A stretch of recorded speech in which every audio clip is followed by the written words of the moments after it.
Welcome to Sunday Morning Bible Study with Pastor Zemke. This podcast is the weekly, digital way to be involved in the Prince of Peace Bible study.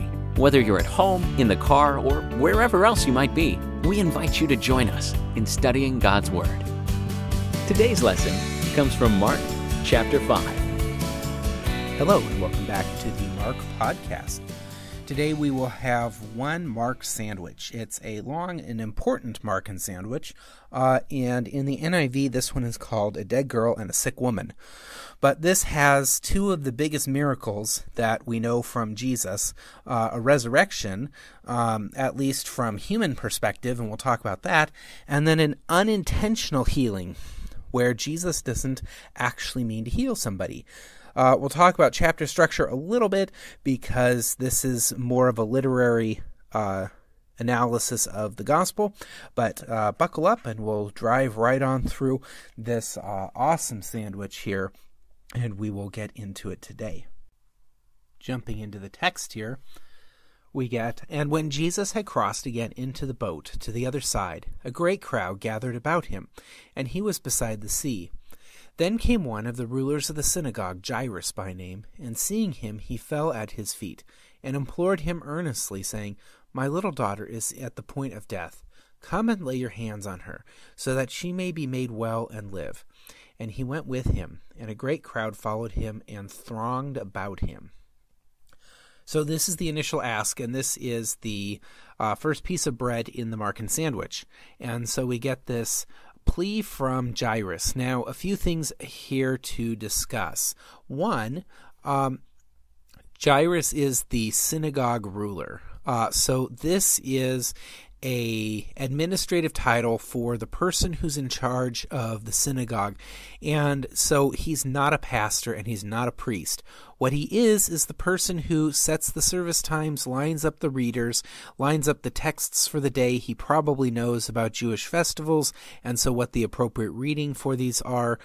He can also probably help with the whole reading and pronunciation part of the Hebrew if you need that.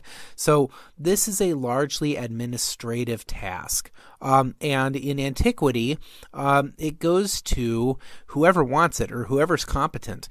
So we've actually found inscriptions of long lists of rulers of synagogues.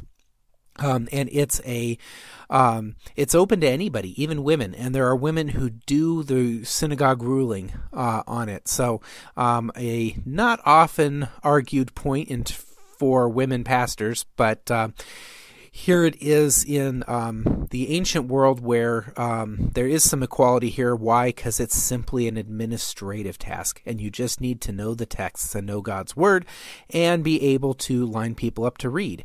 And so maybe it matters more that you are meticulous and organized and perhaps even a little bossy than that you have the care of souls.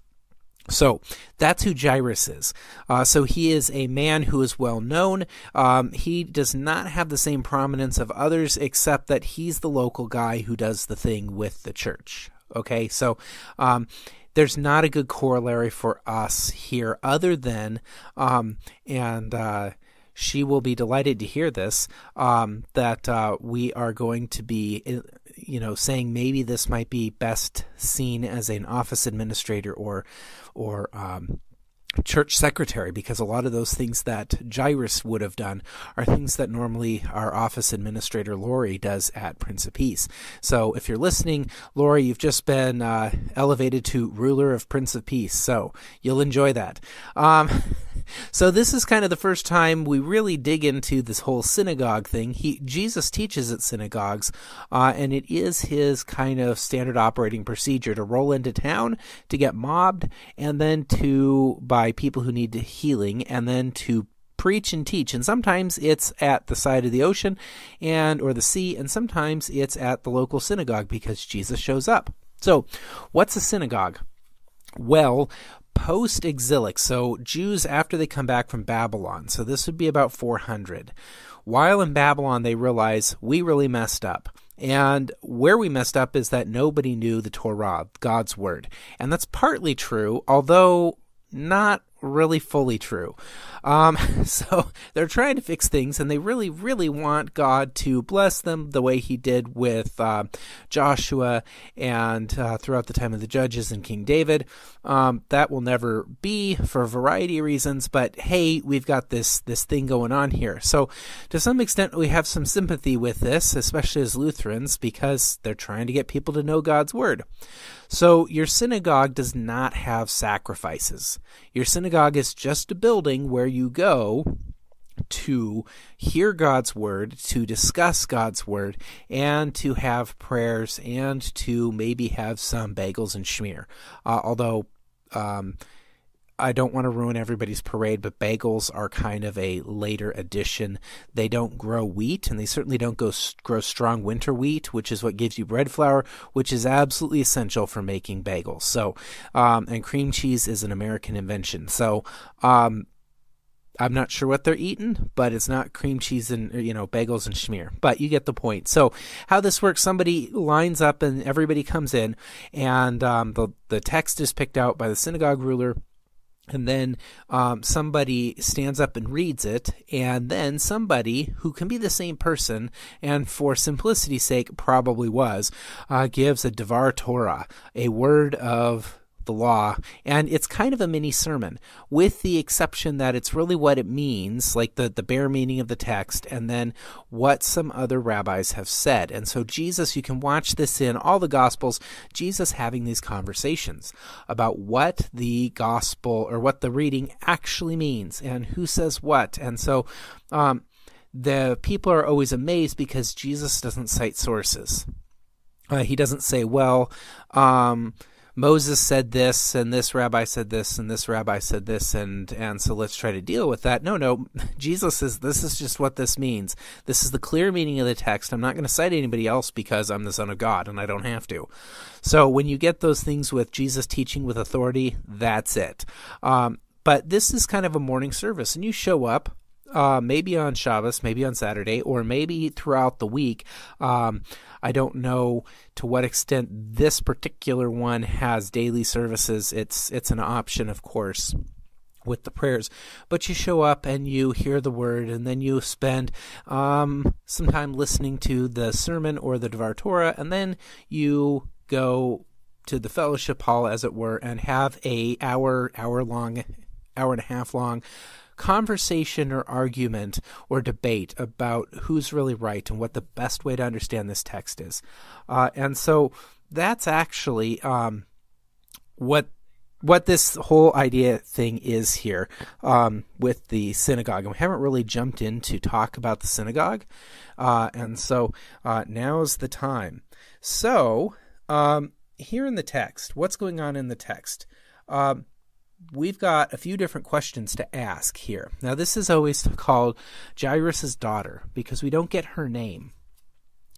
And then in the Markan sandwich, which, again, credit, because these are episodic, I'll give credit to Dr. James Edwards, who brought this to my attention, and his commentary, which deals with the Markan sandwiches. So go search James Edwards and Mark's story of Jesus or something of that variety.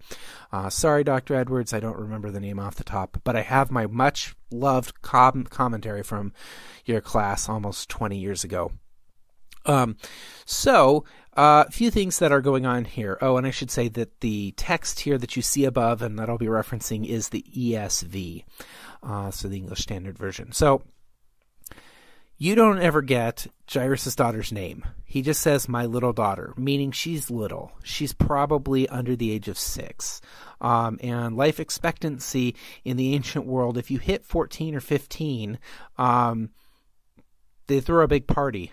There's ancient roots in kind of the quinceañera idea that the Latin folks have, simply because most of the things that would kill you young haven't killed you yet. So childhood accidents, broken arms and falls from trees and that kind of stuff, childhood illnesses like measles, all sorts of things that'll wipe you out young. So this kid is probably in critical condition, and probably they can't wake her up. So we never get her name. And what's interesting here is it's Jairus and the woman with bleeding. So inside of the the sandwich, here's some opposites, right? Jairus is a well-known person. He might not be famous and he might not be well-loved, but everybody knows him because he's the guy who lines up the text and comes banging down your door asking if you'll read at church on Sunday. Again, thanks, Lori, for getting those folks lined up. So that's who he is. The woman with bleeding is unknown.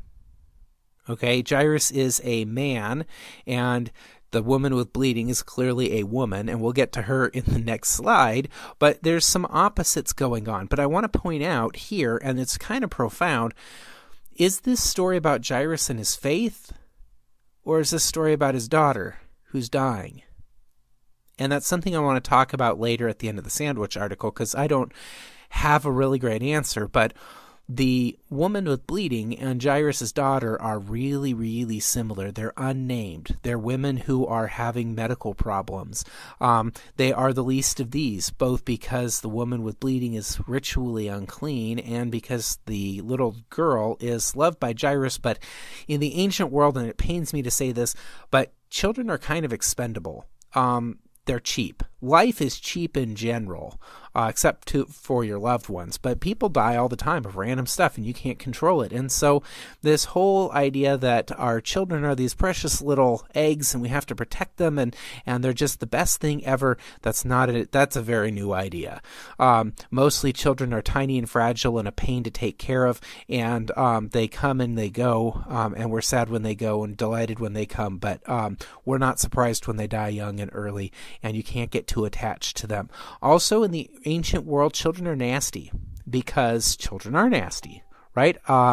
So I think that, or there's evidence that that potty training happened late. So, and diapers were not a thing. So imagine this little human wandering around pooping on the floor. And it's a little more okay if you don't have carpet. But, there it is. Again, for those of you who don't remember what it's like to have a child with a head cold, all I need to say are these two words: green goatee. Then again, I have little boys. I have two boys and two girls, if you haven't met me. And my youngest is 3, and he comes in from the backyard absolutely filthy every single day. And so baths, not really a thing in the ancient world. I mean, they're more of a thing in Roman culture than elsewhere, but not as much of a thing. So now you've got this stinky, snotty little creature that you needed to keep alive, and is super fragile. So our view of children is different than the ancient world. So I'm just pointing this out, that there's a lot of different similarities between the woman and Jairus' daughter, but the differences come between Jairus himself and the woman. Both of them have faith, so there's the similarity, and that's why these two get kind of lumped together, as well as, so it's just sort of blind faith, and then it's lost causes or St. Jude sort of cases, right? Of nothing's worked, nothing's going to help, and so here we go. So Jairus in the story comes and gets Jesus, and this is wonderful. He's going to come, and then I want to talk about this very last little bit. Because you'll notice, as much as I harp about verses, I'm going to harp about verses again. So verse 24, if you look down in your paper Bible, and he went with him. And that's kind of the end of the section. And then this other verse here, the other half, or 2/3 of the verse, and a great crowd followed him and thronged about him. That's actually broken off and is stuck with the other part, with the woman with the bleeding, so you understand how tight everybody's pressing around. So we'll take the verses with a grain of salt, and I kind of left it here partially because it's harder to fit some of this stuff on the same slide, and it would fit better if I broke it up this way, but also to talk about that for just a second, so that Jesus is going and everybody's going to go with him because he's in town. Now, and the other part too, the thronged about him, and I'll get back to this again, but they're pressing in tight. It's a city street. There's lots of people. They all want to see Jesus. He's being allowed to walk and move, but there's just normal bumping and jostling going on. Okay, so, and you can tell this, and we'll get into this later. But so here's the setup. Here's the bread for the sandwich, and then we'll get the meat of the sandwich here in the next slide. And there was a woman who had a discharge of blood for 12 years. and who had suffered much under many physicians, and had spent all that she had, and was no better, but rather grew worse. She had heard the reports about Jesus, and came up behind him in the crowd, and touched his garment. For she said, "If I touch even his garments, I will be made well." And immediately the flow of blood dried up, and she felt in her body that she was healed of her disease. So here's the meat, and it allows us to foreshadow of what's probably going to happen with Jesus when he goes to see Jairus' daughter, this little girl who's gravely ill. Because here comes this woman who is gravely ill. Few different things. Traditionally, she's not a Jew. I don't know what to do with that. Whatever. Inside the culture, though, she is ceremonially unclean. And I don't actually know how much the ancient non-Jews felt about ritual impurity in terms of some form of prolonged menstrual bleeding. There's not a great deal out there that I could find on this. And if you're wondering, there's not a great deal about what it is that she has. There's some ideas. She's had it for 12 years, and there's a decent chance that she has her own children, and that this is some sort of postpartum thing that just won't go away. I don't know what that is. I went and tried to find out all the things that caused this, and the list is too long. But most of them either require some kind of a D&C or a surgery to clean things out, or just a straight hysterectomy to get this all to stop. And that is clearly beyond all of the medical doctors. And so if you think, and actually we kind of disparage folks who lived in the ancient world who were medical practitioners, because, we got that classic kind of medieval version with go put some Eye of Newt on it. They were not dumb, and they actually had some pretty decent cures for stuff. It was mostly plant-based, but then some of our cures are plant-based, and some of the best medicines we have are plant-based. And any time that you really have pain management issues, you get a plant-based drug. It's called heroin, and we make nice versions of it and sell it in the hospital pharmacy, but hey, opiates are derived from plants, and we can make synthetic ones now too, and those are sometimes better for people, and we sometimes combine them with things in the hospital, so it's like Tylenol and a little drop of heroin. I think that's Vicodin. So for you. So, we've got some options here. So it's not like they didn't know what they were doing. Additionally, there's been some fun medical studies. What do doctors do when they want to have a good time? They go and look up old recipes for cures. So, I read, this was probably about 5 years ago, I read an article in a medical journal all about how these ophthalmologists took a recipe to help people with chronic eye infections. And so there's a small class of chronic eye infections and some nasty stuff that can get in your eyes, especially if you live in a third world country, which basically all of these places are, right? And so this involved boiling down onions and garlic into this paste and then putting this paste on your eyes. And so they're doctors, and they made this paste up and made sure it was safe, right?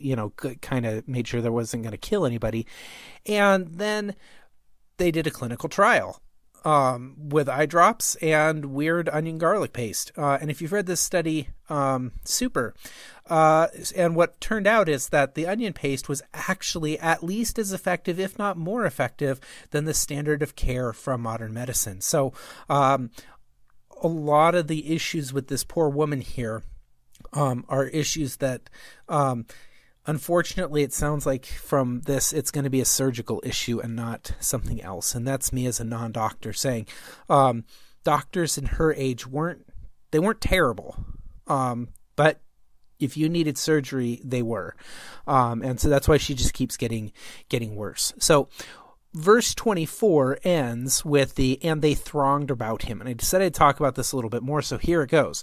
So there's jostling and pushing, and so there's a difference, right, if I accidentally bumped up against Jesus, and that's just how life goes, because where it's a densely packed street, and, we're walking along, and Jesus expects it because he's a man of the people, and at this time, and so this is nothing new. And then, here comes this woman, and she's not supposed to be in the throng. If she's unclean, she's supposed to be off away so that her uncleanness doesn't get on anybody. I'm sure now, to be fair, that she's found ways to manage the situation so that it's not just like random bleeding. And if she's lived for 12 years, it can't be a dangerous amount of blood. I think this is probably something where it never stops, and it's just really annoying and upsetting for a variety of reasons. So it's not like, gunshot wound bleeding out all over the place, that level. But it's not comfortable and it's not nice. And it does make her unclean. So she touches Jesus. She gets into the throng where she's not supposed to be, and she reaches forward and touches Jesus, and she's healed. So here's some important things. So she's heard the reports about Jesus. So she hasn't actually heard Jesus preach or teach. She's not one of the disciples. And she comes up behind him in the crowd and touches his garment. So she doesn't even touch him, right? And for those of you, this is being recorded during the coronavirus lockdown. It's the first week of May. May the 4th, actually. And May the 4th be with you. Awesome. As I just heard all the Lutherans say, and also with you. She just touches his garment, right? And so we'd actually be okay with this, right? None of the virus, none of the uncleanness got on his skin. He's totally fine, except ritually he's not, and he's about to go and deal with somebody else who's ritually impure, namely somebody who's dead.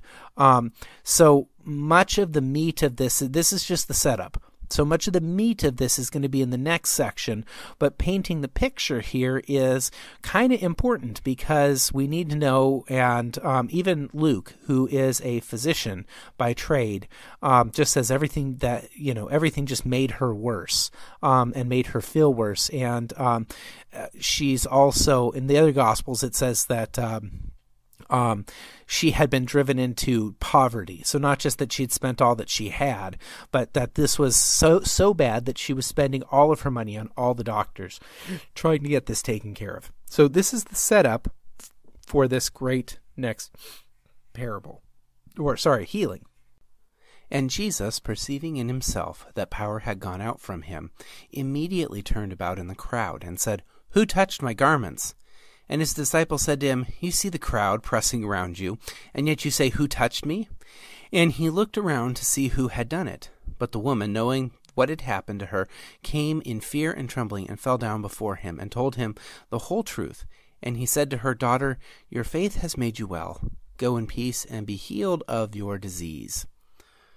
So here in the second half of the meat of the sandwich, we had the setup, and then we now have the healing. We find out a few different things, and I'll start with kind of the fluffy societal things. So when they use the word thronged, right, that the people thronged around Jesus, partially, I just love the word throng, and I think it paints a nice picture. It's not usually the word that's included, but I think it's important to get a little bit of an understanding here of what's going on, because the first century culture was not necessarily one with lots of order and everybody minding their P's and Q's. No, they want to see Jesus, and they want to see him now, and we're just going to barge right on in because that's the cultural norm. And so again, when the disciples say, "Look at this crowd, how can you say, 'Who touched me?' Don't be stupid," is the kind of the implication there. That gives us a picture and lets us see there is going to be a tightly pressed crowd. There is going to be jostling and bumping and stuff. And so I bring this up too because a whole bunch of people who probably are sick bump up against Jesus. They've got a cold, they've got allergies, maybe they have asthma, maybe they have some intestinal sort of something, or something didn't quite heal right when they were a kid because there weren't doctors to set that broken leg or that broken arm. So there's a whole lot of just suboptimal health. And by the way, we take this for granted, right? You break your arm and you go get it set. Or if worst case comes to worst, they re-break it and reset it, and it's just miserable. But we have all of these things. So we can live a much better life through modern medicine and modern pharmacology. So there's all these people, and just statistically, that some of them aren't well. Some of them do have issues. And so they're bumping and jostling up against Jesus, and they get nothing. Because they aren't intending to be healed. They aren't intending for the Son of God to do something great and powerful and mighty. And so it's important here as we enter into this to get this picture here of both the kind of the hilariousness of Jesus's conversation, and to say, hey, why are you, or the disciple saying, why are you worried about who touched you, or how can you even ask that? So we know, no, everybody's not giving this little circle around Jesus and then all of a sudden he gets touched. No, that's not how it is. There's bumping and jostling. So that's the context for this woman to be healed. She gets healed in the midst of this big throng because she reached out and touched him, and she didn't even touch his body. There's not I touched his hand or I touched his feet, or in other miracles when Jesus spits on the ground and makes mud. That's something that's come from inside of him, which, on a funny story, they're doing a new Jesus movie, and I think they've cast Joaquin Phoenix, and I have my own feelings about the casting there. But when talking about this scene, Joaquin said, it's just too gross. Jesus never would have done that. That's just nasty. Spit. So he's at least reading the text. Now, you don't get to say that if you're in a Jesus movie. Give me a break. At the same time, there it is. On the other side of things, on the other side of physicality, there's a long tradition inside of the church. And remember, the church hasn't had access to decent medicine. And I know, again, in the last little slide in the meat, I was talking about how doctors in the ancient world weren't slouches. It was not all eye of newt. And many of the things that they prescribed and the things they did actually worked. And why did they do it? Because they just kept trying something until they found something that worked.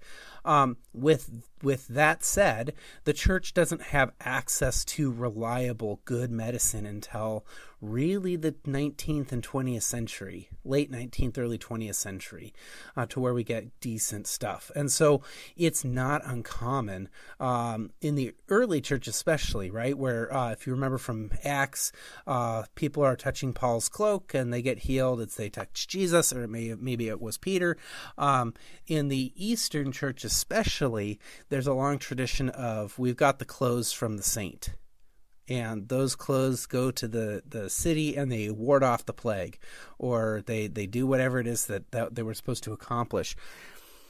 And so it's not a unusual thing post this miracle. After this miracle, it's not unusual inside of the church for the people of God to rely on clothing worn by somebody who was holy or sainted or filled with the Holy Spirit for healing. So thought, historically that's something interesting to point out from our own history. And now knowing germ theory and knowing physical processes in the body and having names for a whole bunch of things that make you get sick or make you die, we kind of think we're above this. And if somebody came to town with the Shroud of Turin or the what's it called? There's another name for it, but there's a head covering that's in Oviedo, Spain. And on a different day, if you're in my congregation, ask me, and I'll do a presentation on the Shroud of Turin, which is probably real. And probably is Jesus. 98% probably. We'll talk about that later. But, if the shroud comes in, there will be a line of kind of desperate, mostly Roman Catholics, but a few Protestants who will hide, in line to see and touch it and venerate it and hope to be cured, right? If you go to the place in France, where they've had the visions, Lourdes, France, right? That's a place of healing. And so this is where people with no kind of refuge and no other chances and lost causes go. So this woman definitely fits in there. It's just there happen to be a lot more lost causes and St. Jude sort of cases in the New Testament, because medical science has not been gifted with the advances that we have right now. So then the last part here to deal with is what Jesus says. So the woman knows that she's going to be found, because if Jesus healed her, eventually then he must be God enough to know who touched him, right? So this is Jesus doing that. I'm going to give you I'm going to give you an out and let you say something to me before I come and find you and talk to you. So all parents and all teachers and all drill sergeants know exactly what I'm talking about here. Here's your one opportunity to come forward. And so she does, in fear and trembling. And just because she knows that she's been healed. So there could have been some pain or discomfort associated with this, so that you would know that symptom's gone, I must be healed. So that might narrow down what it is. And if any of you are gynecologists out there and have an idea, let me know. Who knows what this is? None of the commentaries know. So the woman volunteers that it was me, it was me. And Jesus turns to her and says, "Daughter, your faith has made you well. Go in peace and be healed of your disease." And so this is not Jesus healing. Verse 34 is not Jesus healing. Verse 34 from Jesus is a blessing. So the healing actually happened back in verse 31, or in verse 30. And so she thinks, man, if I can just touch my garments, or maybe it happened in verse 29, right? So it happened before, and it's not verse 34 that heals her. And Jesus makes it plain. Your faith has made you well. Go in peace and be healed of your disease. So, on a minor note, disease is probably not the best translation, ESV. It's hard translating the Bible, and I can't throw too many stones, but condition is probably a better way to translate that. Disease has some connotations of something that's communicable, and nothing about this sounds communicable. Although, again, I'm not a doctor, so maybe there's something you can catch that'll do this to you. So this, in verse 34, this is a blessing from Jesus. Your faith has made you well. And so there is kind of a little bit of a fussiness of, we have no problem when Jesus looks around and touches people and heals them, or casts out demons and they're cured of epilepsy, or does any of the physical processes, goes and tells them, you wash over here and do this, and then you'll be healed for the lepers. And we're all fine with that. But if you get a do-it-yourself healing, we're a little nervous about this. And I have to say, healing from God is not the same as salvation. So all of you who have works righteousness objections, that's not what happened here. She's not going to heaven just because she touched Jesus's cloak, right? That's not what we're saying. And to really double down on this, right, from Job, the rain falls on the righteous and the unrighteous alike. Sometimes God heals people who are terrible sinners, right? Or we have Christian charity on people and let them in and heal them even though we know they're bad, right? I'm reminded, if you don't know about the Chilean dictator Pinochet, he routinely came to America for fancy surgeries because we were the only place on earth, or the closest place on earth, that had them, that would let him get them. And then my memory might be bad, but I think at one point we just said no because he was such a terrible human being. And he went somewhere else and got the surgery because, he needed it and they were going to be generous, and maybe he'll turn around and change his ways, right? But a do-it-yourself healing is based on your personal faith. And so this rubs us the wrong way, except the entire time Jesus has been on earth, he's been saying, if you have faith, you can say to the mulberry bush, be uprooted and planted in the sea, and it will be done so, right? So again, why do we want to do that to the poor mulberry bush? Well, we don't. But we have this awesome testimony of Jesus of just have faith. And if you have faith, look at all the stuff that you do. But then when we have this gal who does have faith, then we're troubled because Jesus didn't actively heal her and he didn't mean to heal her. And so there's a little bit of a theme here of subversion of our expectations. And I think this is one of the marks of divine inspiration, that the further we get from Jesus and the fancier we get and the more we think that we're better than everybody else, the more this subversion comes in and says sometimes this stuff does happen and you do need to allow for it, and you do need to just worship and praise the God who's powerful enough to let this stuff happen.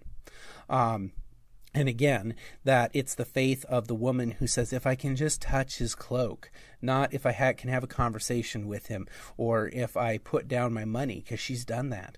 All those things prime us for the next one, for the next healing, because this is the meat of the sandwich, this healing that comes and goes and is a real quick thing, right? If you're imagining this and playing the movie in your head, this is like 45 seconds. Maybe a minute. And so the Jairus' daughter thing is going to be, well, maybe 5 minutes of Jairus talking to Jesus and pleading with him, and then however long the walk takes, interrupted by this thing, and then however long it takes for him to go up and shush people who say, don't worry, she's dead, and wailing and the gnashing of teeth and the whole 9 yards. So that this is quick. But it gives us a foreshadowing of what's going to happen, and that Jesus is going to subvert our expectations. And again, the expectation is, well, nuts, I got here too late, or nuts, I can't do anything here on this one because this is a thing that, a complicated thing. So the meat and understanding the sandwich is really in here. It's that your faith makes you well, and then when we blow it up to and expand out the sandwich, sometimes it's your faith that makes other people well or help other people get better, which is even more wild, except that we all do this all the time, right? Because you pray for grandma or grandpa or your spouse or your kids, and they're praying for themselves too, or maybe they're too modest to pray for themselves, which should never happen, but it's a common Christian problem that many people have. Oh, I couldn't pray for myself. That would just be bad. That would just be, I'm supposed to be praying for others. And I hear this as a pastor too, but I know we do this too sometimes. Right, but in Jairus' daughter, it's Jairus' faith that heals the daughter. It's somebody else's faith that provides healing and restoration for somebody else. So I will get into that here in the next one, and we can move on to the finish of the story here. But it's just something to see and to look for those little moments of turning things on their head and ask, why did that happen that way? And what is Mark in doing this sandwich thing and pointing this out? What is he trying to accomplish? While he was still speaking, there came from the ruler's house some who said, "Your daughter is dead. Why trouble the teacher any further?" But overhearing what they said, Jesus said to the ruler of the synagogue, "Do not fear, only believe." And he allowed no one to follow him, except Peter and James and John, the brother of James. They came to the house of the ruler of the synagogue, and Jesus saw a commotion, people weeping and wailing loudly. And when he had entered, he said to them, "Why are you making a commotion and weeping? The child is not dead, but sleeping." And they laughed at him. But he put them all outside, and took the child's father and mother, and those who were with him, and went into where the child was. Okay, so we're back to the bread of the sandwich here. Although this traveling, this traveling sort of stuff here sometimes is maybe condiments, right? Because the next one will have the actual miracle. So while Jesus is still talking to the woman, here come up the people, the messengers who said it's too late. And so we're expecting this.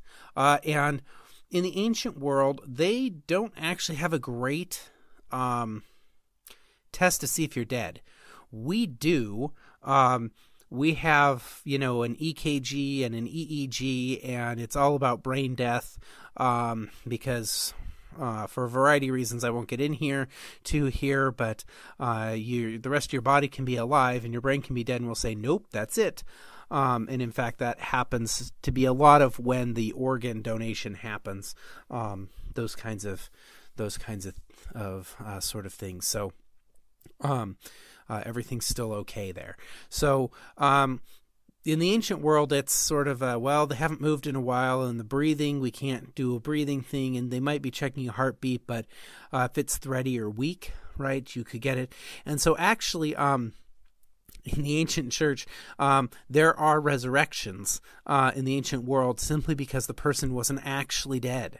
And so when Jesus stays in the tomb for 3 days, there's a reason that the 3 days, right? Everybody's like, well, if he was going to get better, he was going to get better before this, right? He's dead. And again, of course, with Jesus, there's overwhelming traumatic injuries that you don't just get better from. But with what's the name of the guy he resurrects? This is horrible. Anyway, Mary and Martha's brother, he resurrects him, and they say, no, you can't, because he's dead, and it'll be 3 days. And we kind of know he died, and we're really sure. And so that's Lazarus. There we go. When they come to the tomb for Lazarus, they say, don't open that up. It's going to be stinky. And it's not, there's nobody talking about swooning or anything like that with Lazarus, because he's been in the ground too long. But you do have a whole bunch of plagues where they have grave bells. So if we accidentally bury you, and again, in Jewish practice, it's going to be you go in the ground that day. We're not having a wake. We're not propping you up in a bar stool and having drinks around you or any of that kind of stuff. It's no, you go in the ground today. And again, with plagues, in the ancient world, really up until modern medicine hits, if you die of the plague, we think that somehow that's going to be really bad to have you in the house, and so we want you out as soon as possible. And it's not, the today where we know, it was the 2 weeks you spent coughing on everybody before you died. That's the problem. I say this in the midst of, the coronavirus lockdown of 2020. So again, resurrection, or getting back up the 12 hours after we put you in the ground, or the next day the bell's ringing and they come, we have ways because we're not actually sure you're dead. But in this case, they come and say she's dead, she's just it's gone. And we talked a little bit before about how children are fragile and children die. It's just what happens.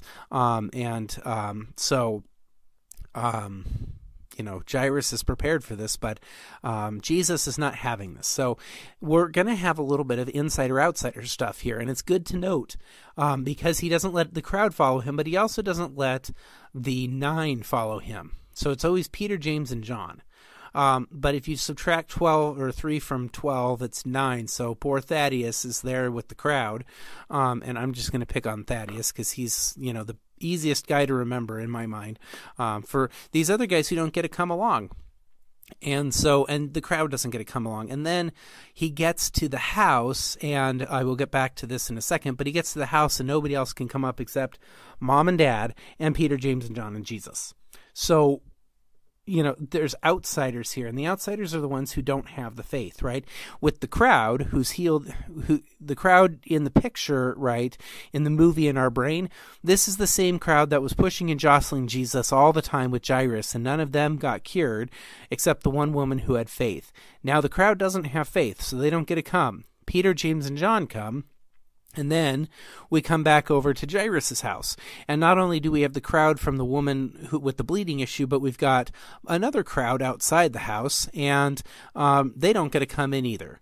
So it's only the people who have faith who get to actually see Jesus.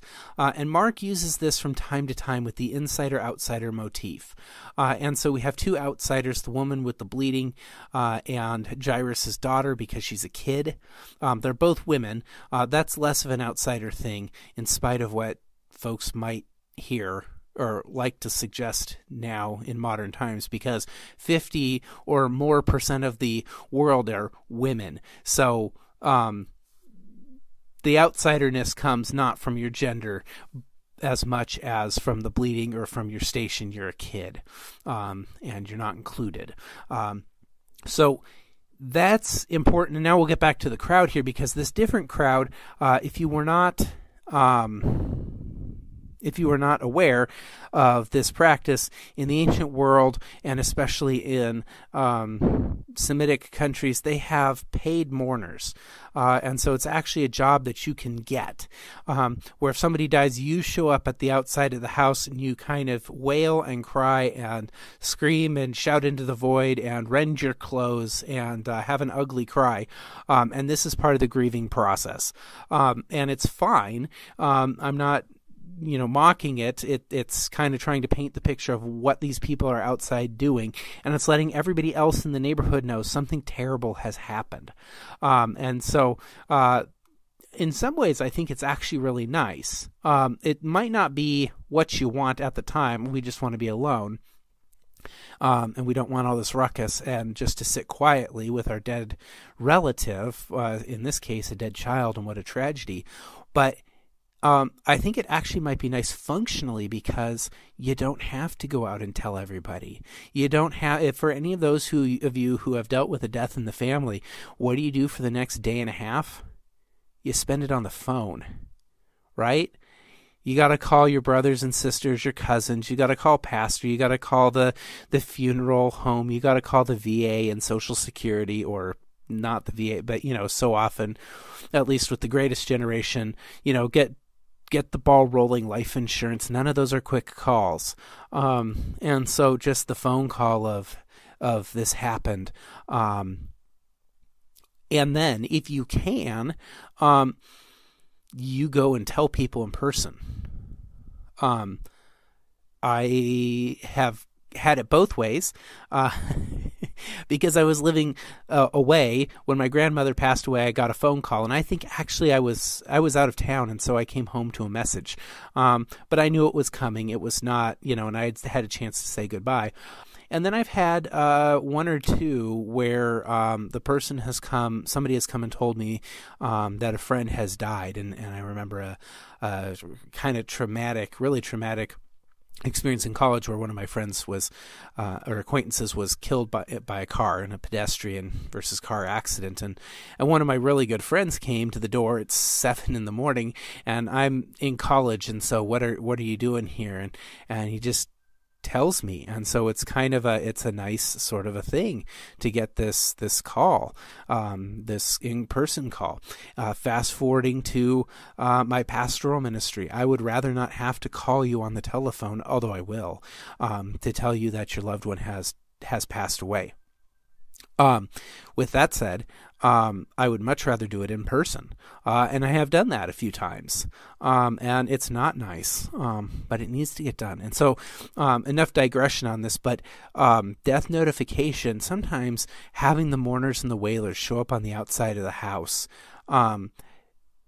sometimes that's a mercy. And so it's not what our culture does, but I think about it and all of what happens in our culture when there's a death in the family, and we end up having to tell everybody, and then inevitably you just miss one or two people. And then they don't find out, or they find out from another person. Or if you're super organized like my family, maybe we're going to make a phone tree, and you call everybody on your list who should know, and I'll call, and we'll kind of divvy up the work. But so those are the people, the professional mourners out there, and it's great to have professional mourners out there because it's part of their culture. But also, again, I think it's sometimes a bit of a mercy that, yeah, there's a ruckus around the house, and maybe even they're inside, but then you personally don't have to say anything. Everyone knows. So there's the commotion. There's the that thin layer of bread and mayo that's no longer just bread or just mayo, but is somehow both and neither and more and less than all at once in the sandwich here as we get into the final bit here. Taking her by the hand, he said to her, "Talitha Kumi," which means, "Little girl, I say to you, arise."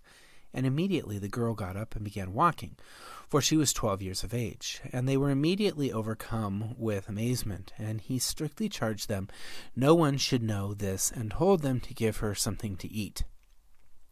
Okay, so we get into the actual healing here. Now, earlier in the podcast, way back at the beginning, he says, "My little girl," and the language makes it sound like she's tiny. And we talked about all the things that will kill little kids, and that's all part of the setup for this. And then Jesus, so you're thinking she's this little girl. You're thinking that he's about to lose his kindergartner.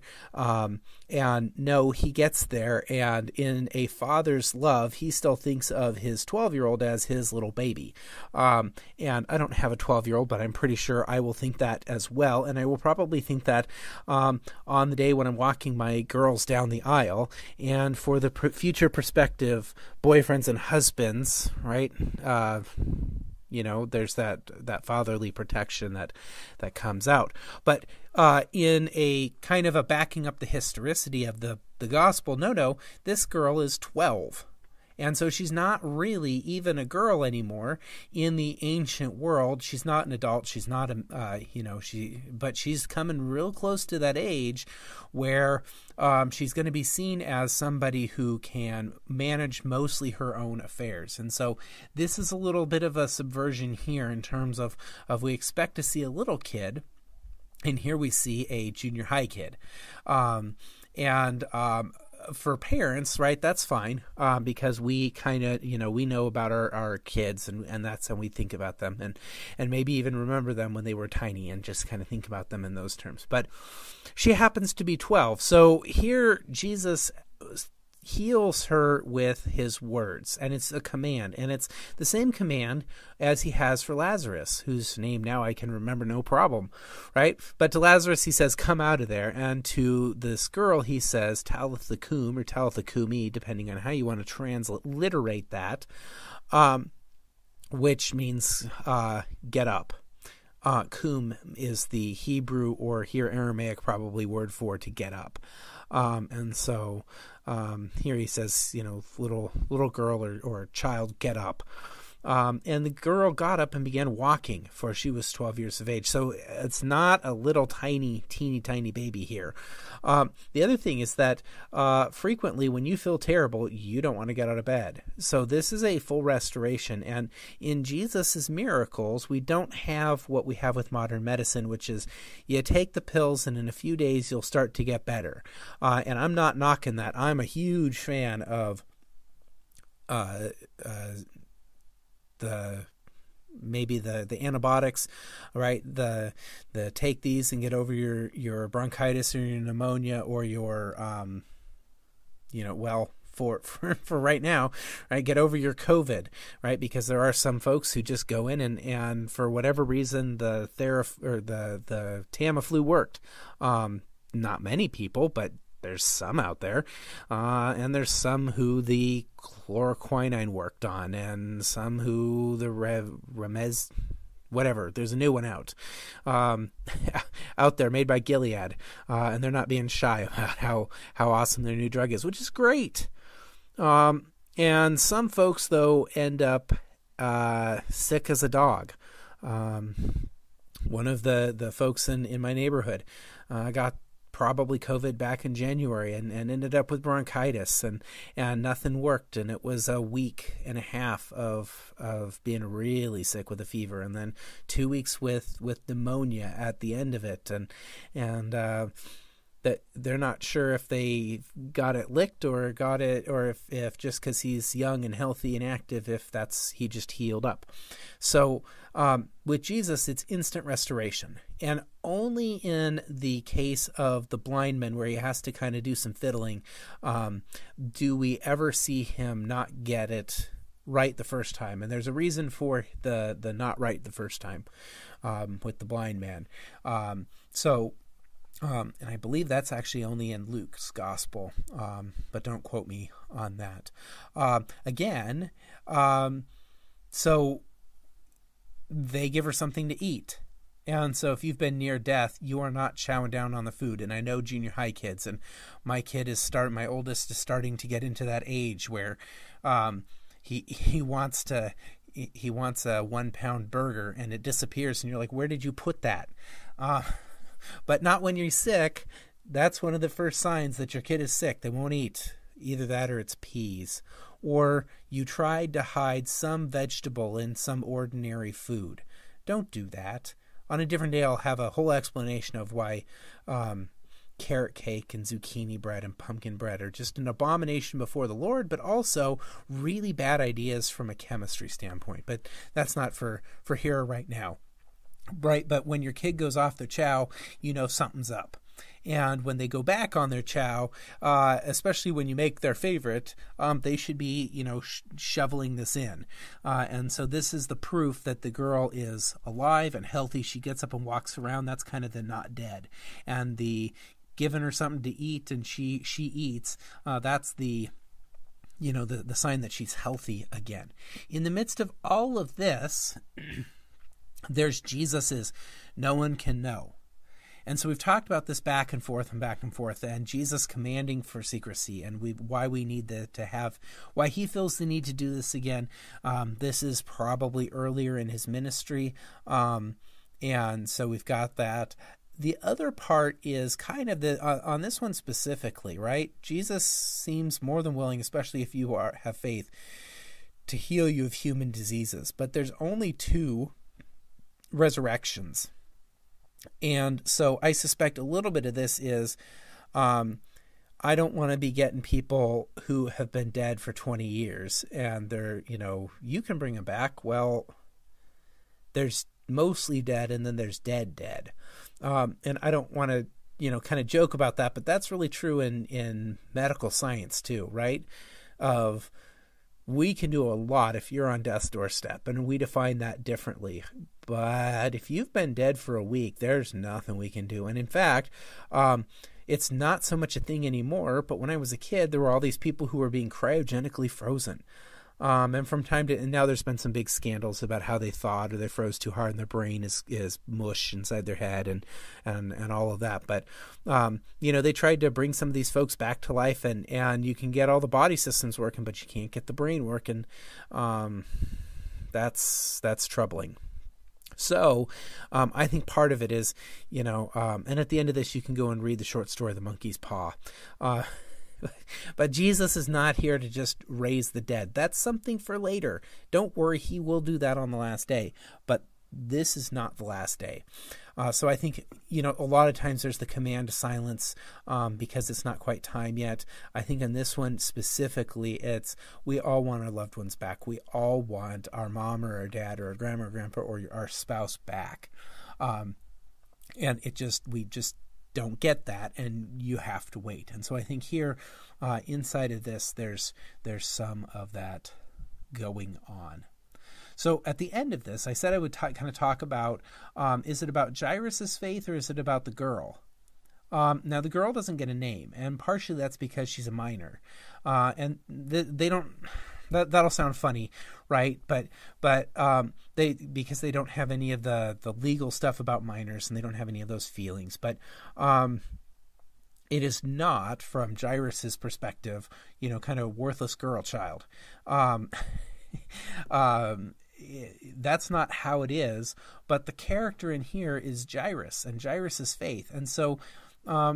We talked a little bit about how the daughter and the woman with the bleeding are in the same thing. The juxtaposition, I think, here literarily is Jairus' faith that makes him similar to the woman with bleeding. I think that's the similarity. And then the expanding it out, right? Not just your faith can make you well, but your faith can heal other people when you pray for them, because we don't have Jesus to physically walk and talk with us right now. So as this story, as the sandwich gets unpacked, and as we kind of take a nice big bite of this sandwich, there's all the differences that we've talked about, and all the character differences, and what links the characters, and what separates the characters, and those things are very interesting literarily. But the overarching point, and if you get nothing out of this, it's that Jesus has power over sickness and death. And so there's the gospel. Right, in the midst of all of our hemming and hawing about the literary and really examining the structure and kind of taking it bit by bit, don't miss the gospel. Right, the good news is that Jesus beat sin, death, and the devil on Easter Sunday morning. And here in his ministry, he is showing that who he is. And so Mark will kind of bludgeon us with this idea of Jesus is God, Jesus is God, Jesus is God, over and over and over. And you see him as God of the hopeless case of the Gerasene demoniac, God of the hopeless case of the thing at sea, God of the storm at sea, God of the hopeless case of this woman with bleeding, and then even over death. So the overarching theme here in Mark is all the hopeless cases go to God, and Jesus is God because he fixes the hopeless cases. And that's wonderful news for us. So I like the sandwich technique. I think it's very interesting and very instructive and kind of a fun literary thing to do. But at the very end of this, in terms of what do we do with this, and especially for our own edification, remember, Jesus is just in charge. And the final note from me in the podcast of don't have a naturalistic view of the world. I've talked about how wonderful medicine is, how wonderful science is, and they're really helpful. But our first step should always be pray to God. Because sometimes we forget that it's not a naturalistic world. It's not a world that's only solely governed by naturalistic explanations of how things work. It doesn't work that way. And so often we think, well, I've got that sore throat and that fever, I should go to the doctor. And we never even pray about it. Oh, God doesn't want to hear about the little stuff like that. I'll just go and get the thing for the antibiotic, the prescription for the antibiotic.